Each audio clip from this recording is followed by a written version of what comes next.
Trump fires top U.S. general after Hegseth calls him woke.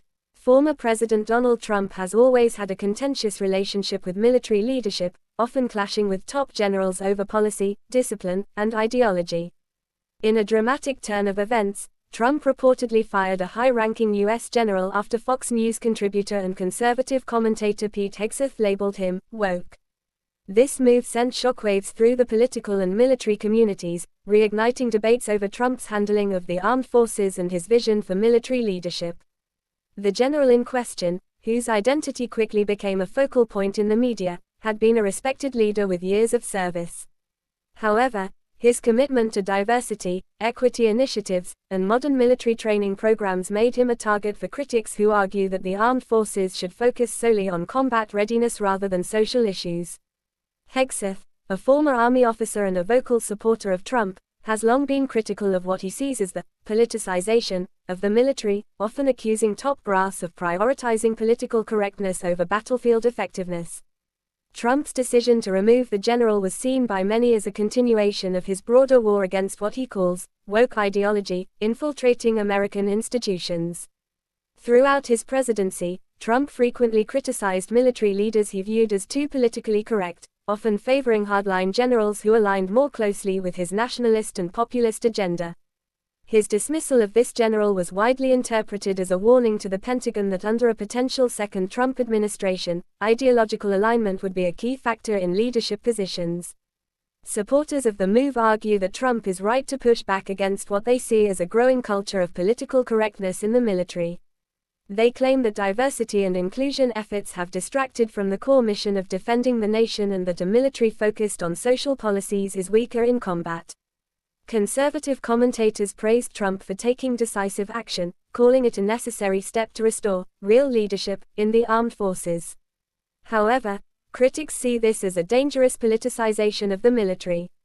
Many argue that by firing a general based on ideological disagreements rather than performance, Trump is undermining the integrity of the armed forces. Military experts warn that leadership should be based on experience, strategy, and effectiveness, not loyalty to a particular political ideology.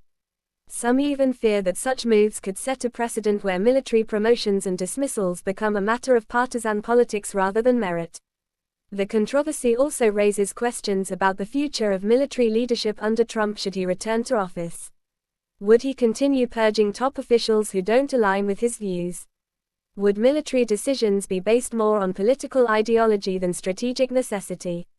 These concerns have led to increased scrutiny over how Trump perceives the role of the armed forces and whether he sees them as an independent institution or as an extension of his political movement. It's not the first time Trump has clashed with military leadership. During his presidency, he famously had public disagreements with figures like General Mark Milley, former chairman of the Joint Chiefs of Staff, and General James Mattis, his former Secretary of Defense. Both men pushed back against Trump's more controversial directives, particularly regarding protests, troop deployments, and relations with foreign adversaries. The latest firing seems to follow a pattern of Trump seeking absolute loyalty from military leaders rather than fostering independent, strategic thinking. This incident also highlights the influence of conservative media figures like Pete Hegseth on Trump's decision-making. Hegseth, a frequent guest on Fox News and a strong advocate for Trump's policies, has played a key role in shaping the former president's views on military and veteran affairs. His labeling of the general as woke appears to have been the catalyst for the firing, raising concerns about the extent to which media personalities can sway national security decisions. As the 2024 election looms, Trump's handling of the military is likely to remain a major topic of debate.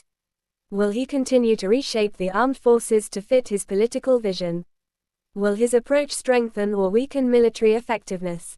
These are the pressing questions both supporters and critics are grappling with as Trump continues to assert his influence over American institutions. Ultimately, Trump's firing of a top general over ideological differences signals a dramatic shift in how military leadership is evaluated in the modern political landscape. Whether this is a necessary course correction or a troubling politicization of the armed forces depends on which side of the debate you're on.